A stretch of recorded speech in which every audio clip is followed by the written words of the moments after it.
not common where you see someone about to be killed. Two of the accused were blaming each other. Both wanted to be one of the robbers as opposed to the one who was the actual shooter. Our task was to identify which one of these suspects was potentially the killer.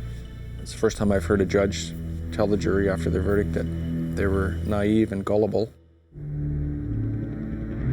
Enter the world of forensic science, the science of crime, where a suspect's guilt or innocence can hang on a single piece of evidence.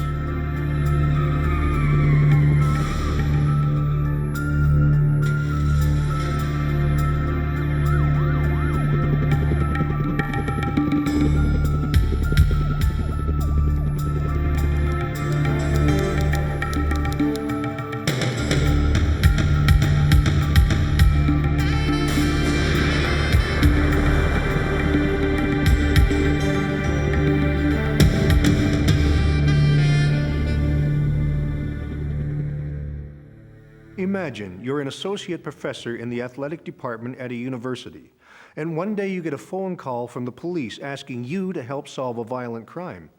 Well, that's exactly what happened to Susan Tupling.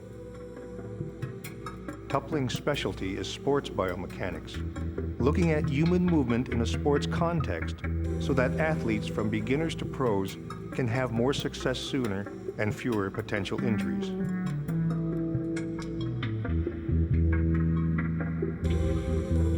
At the end of the 19th century, thanks to the development of a faster shutter speed, Edward Muybridge did a famous series of photographs. This was the birth of movies and the birth of biomechanics, because for the first time, human movement could be studied frame by frame. But none of this prepared Susan Tupling when out of the blue, the police called. There had been a homicide, and they wanted to find out about the heights of these potential suspects and they had a video of it. A homicide? A video? Wait a minute. Our story begins around 4:30 on a dark winter morning. The police have answered an emergency call at Variety Store. The store clerk had been shot dead. We went into the store initially to have a quick look at the body, to get a feel for what this situation was about, and we learned that there was a video camera within the store mounted up above the cash register area. We're hopeful that the tape is running and that the tape is good enough quality to capture what's happened. But there is a problem. The surveillance tape is on a 6-hour loop before it records over itself, and the VCR is locked in a backroom office. So I had one of the officers smash the glass in that window to get access to it and retrieve the tape. Exhibit A, a surveillance tape. The tape is sent to a police lab with special video equipment. Outside, Fatima Perez arrives to pick up her son as planned. Detectives try to break his death to her gently. Just as the tragedy is sinking in, a TV camera crew is upon her.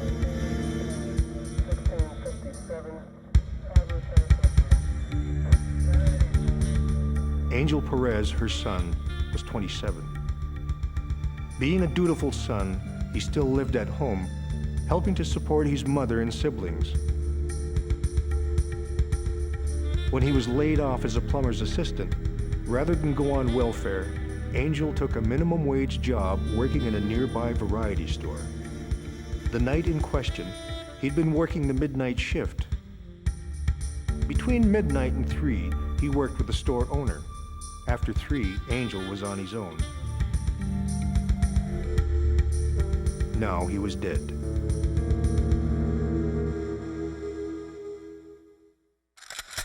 As with all homicides, Angel Perez's body is sent to the morgue to be autopsied. The pathologist will determine exactly how the store clerk died. The cause of death is attributable to a shotgun wound. The pellets were found mainly on the frontal portion of the skull and facial bones. A snowstorm of lead fragments is associated with the pellets within the head. And if we look at this next X-ray, there are a large number of pellets embedded in the left hand and wrist. The effect of powder and unburnt powder against the bone of the skull, and would indicate that the gun was discharged from a close range. That the individual's injuries are quite compatible with him lying on the ground with his left hand and wrist close to the side of his head, face down, in a non-offensive position. The conclusion? Angel wasn't defending himself. It was an execution-style murder. At the murder scene, forensic identification officers are particularly interested in a footprint on the store's Formica countertop. Normally, when we think of clues, we think of fingerprints. But in reality, footprints help solve more crimes. Taking footprint impressions is usually a straightforward procedure. Not this time. Somehow, in trying to transfer the footprint to tape, it vanishes. It's not on the tape and has disappeared from the Formica counter. This phenomenon is rare but not unheard of among footprint examiners. Meanwhile, police have viewed the surveillance video. The good news is that it shows the crime. The bad news is how grainy it is. The quality of video that we receive from stores, banks, whatever, is very bad quality, because these tapes are played over and over and over again, and sometimes they're not the best quality videotapes. I'm able to improve the brightness, the contrast. I can filter. We can help to alleviate the background noise. What we're trying to do is sharpen the image, which can identify either jackets, footwear, or the faces. Even using digital enhancement, the videotape can only be cleaned up marginally. We knew that we were not going to be able to facially identify anyone from the video. And we also felt that we could not tell the skin color of the individuals, nor the sex of the individuals. If Gauthier tells the press how little he knows about the perpetrators, it'll give the felons a psychological boost. But given the violent nature of the crime, the media is all over the police, clamoring for details. In the end, he decides to broadcast the video as a special bulletin. This will give him a chance to enlist the public's help without subjecting himself to a media scrum. The videotape you are about to see is the real thing. The actual videotape of the murder, as narrated by Detective Gauthier. To protect the innocent, the name of the store and the name of the victim have been bleeped out. The videotape you are about to see will show the store clerk walk towards the front of the store and then out of the camera view. Seconds later, you will see suspect number 1 enter the store carrying a long barrel firearm. The suspect immediately walks toward Mr. At this time, suspect number 1 shoots Mr. in the head, killing the store clerk. Suspects number 2 and number 3 enter the store carrying empty garbage cans.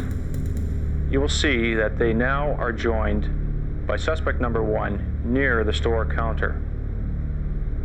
Suspects number 2 and number 3 then jump over the counter and ransack the cabinets, stealing a quantity of cigarettes.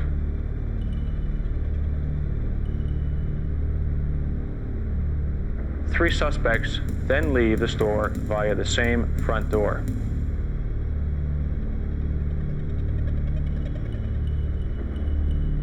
Suspect number 1, dark color clothing, a waist-length coat, a hat and bandana are worn over the face.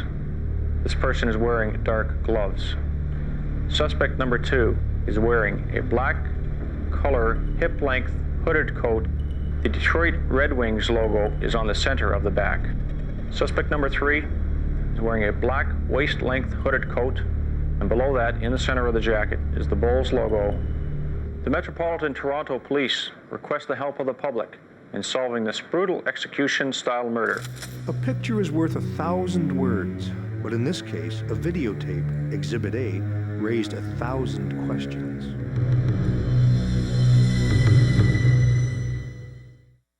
Though the videotape of the robbery murder couldn't immediately identify any of the suspects, Detective Gauthier knew it was crucial to the investigation. It's not common that you see something like this where you see someone about to be killed, and you're watching the tape knowing that someone's about to be killed, and you see them in real life, and you know that in 5 seconds they're gone. The videotape showed a car's headlights in the store's front window. Someone else had pulled into the plaza that night. From viewing the rest of the tape, detectives determined no one else had entered the store.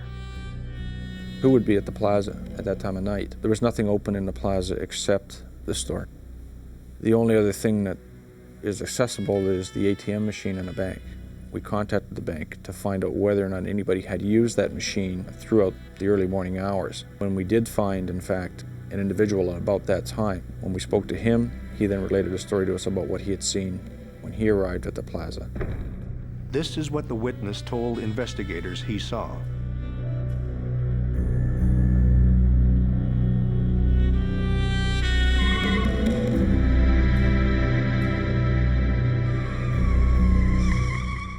During his special bulletin, Detective Gauthier had also broadcast information about the red car.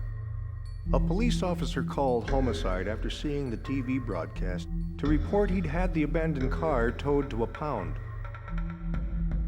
The car, it turned out, belonged to a woman named Andrea Goodwin. This seemed to fit nicely with a Crime Stoppers tip investigators received that the perpetrators in the murder robbery were 2 men and a woman.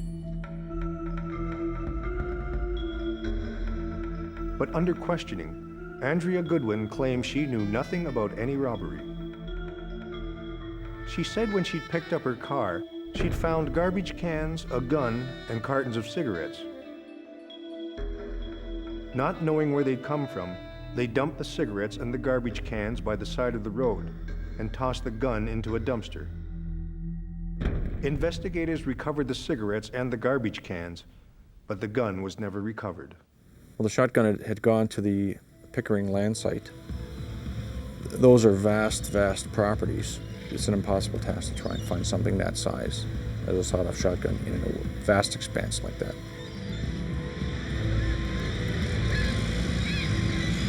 If Andrea Goodwin was telling the truth, how had her car ended up as a getaway car? Andrea Goodwin said she'd lent it for the night to her boyfriend, Wallace Avery. This was his story. He had rented the car to a guy named Hugh Goff in exchange for crack cocaine. Then he had gone off to do the rock.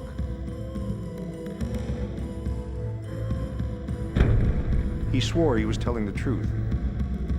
What gave Detective Gauthier pause was learning that Avery had just been released from prison for armed robbery. He seemed, certainly by his background, he would be somebody that would be apt to do this. We spent days analyzing the story of this woman's boyfriend, comparing it to what we knew from the scene and other information that had come in. As investigators checked out Avery's story, they also searched for Hugh Goff, the man who had allegedly rented the red car that night. They couldn't find Goff, but they tracked down his girlfriend. Under questioning, she reluctantly admitted that hours after the murder, she'd driven Goff to New York City so he could make his escape. As American colleagues tried to locate Goff in New York City, detectives in Toronto received a number of Crime Stoppers tips about a guy named Sherwin Alexander. Alexander was brought in for questioning. Alexander admitted he was involved in the robbery, but he swore he was not the murderer. According to Alexander, he was the one wearing the Chicago Bulls jacket. His 17-year-old friend was wearing the Red Wings jacket, and Hugh Goff in the black jacket was the shooter.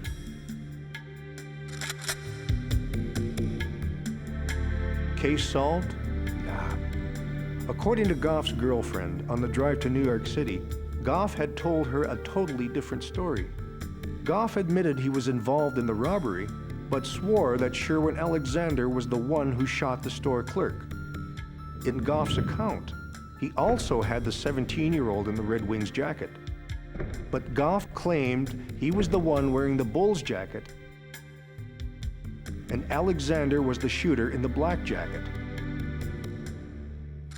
Two of the accused were blaming each other. They were admitting they were involved in the event, but both wanted to be one of the robbers as opposed to the one who was the actual shooter. Who was telling the truth?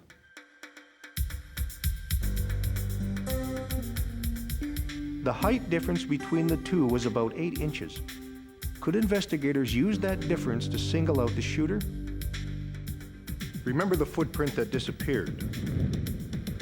The investigators from Metro, they brought me the full counter. So I got an electric saw and I cut it down to this size, so that it was a workable size. So the first thing that I do, I'm going to capture the footwear on the arborite top with the camera. Now what I'm going to do, I'm going to completely wipe off with alcohol the footwear impression. With the camera, I'm going to capture the exact same area. And then I'm going to digitize it so that I can analyze it with the computer.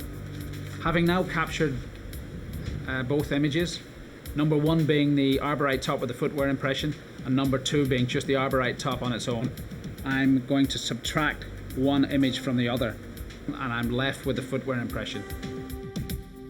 The print seemed to come from a size 12 Converse sneaker. Detectives wondered if knowing that could help determine whether Goff or Alexander was in the bull's jacket. By a process of elimination, the other one would be the shooter in the black jacket. That's when they got hold of Susan Tupling. But the idea was, could I from that know how tall this potential subject was? And of course I couldn't, because people of all different heights have size 12 shoes if it was a size 12 shoe. So I couldn't do it from there. Tupling used biomechanics to study human movement in the lab, but would it work to catch Angel Perez's killer? Who had been the shooter, Goff or Alexander? Detective Gauthier was relying on biomechanics to pinpoint the killer. Our main focus was to find the one with the gun. So the biomechanical was everything to us to establish that we had the right individual as being the trigger man. From the early days of Edward Muybridge's photos through contemporary biomechanics studies, the subjects were often in no clothes or tight-fitting clothes. That was perfect for Tupling's academic studies, but in the robbery-murder, the suspects were in hoods and hats and bulky clothes. Then there was the camera angle. Lab studies were done at eye level. The angle from the store's surveillance camera from above foreshortened heights. Another problem, which image of the suspects should they try to measure? They were always running, crouching down, reaching over to grab things off of shelves. And so they never stood perfectly still for us. And that's how you measure someone's height. They have to stand perfectly upright for you.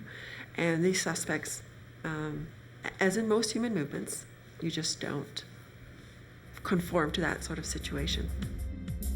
By examining the video frame by frame, Tupling found 2 locations where they could see a suspect's head and feet, and the suspect stood straight up. The idea is to find when he's standing vertical. He has to be on one leg or 2 legs standing straight up. And just before he jumps over, he is standing as vertical as he's going to be. That's about it right there. But if we could calibrate the volume that they were in, set up some sort of an X, Y, Z axis, a big grid within the whole store, then we could sort of use our 3-dimensional techniques that we use within the lab all the time to make an estimate of how tall the different suspects were. Tupling's colleague had developed a technique using a calibrated frame and moving it around the store. When the numbers from the various X, Y, Z coordinates were crunched into the computer, it essentially turned the 2D image into a 3D determination of volume.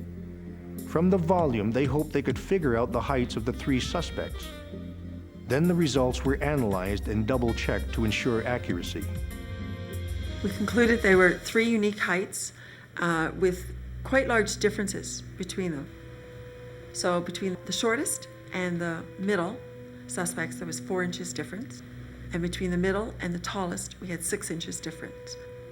In the video, the suspect with the black coat was the one who carried the gun into the store and performed the shooting. And our data indicated that he was the shortest of the 3 suspects. So Alexander, the shortest guy, was the shooter in the black jacket. Based on all this is what investigators think happened on the night in question. After trading crack for the red car, Goff picked up Alexander and the 17-year-old and drove to the variety store. There they waited outside watching. The last customer left around 3:15. Alexander, the gunman, entered first.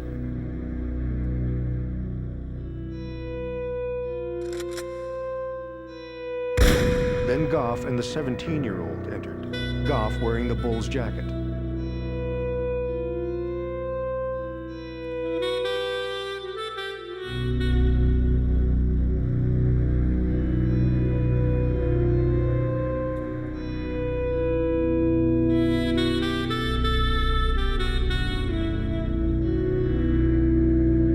Goff and the 17-year-old were convicted of armed robbery. Sherwin Alexander was charged with first-degree murder. The prosecution contended that the killing of Angel Perez was an execution-style murder. The defense argued that Alexander's gun had gone off accidentally.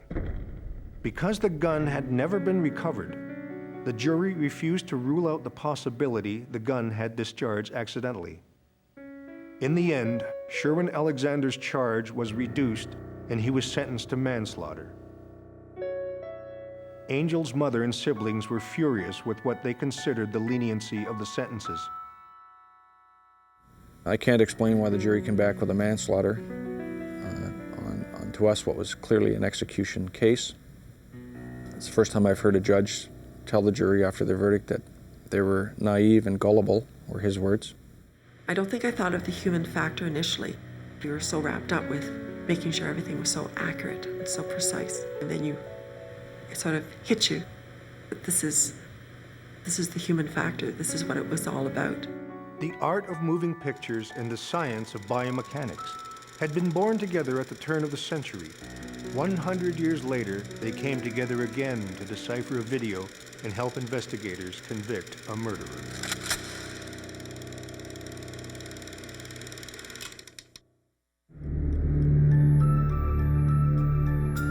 The stories on Exhibit A are based on actual cases. The names of the victims have been changed to protect their identities. The names of the guilty are real.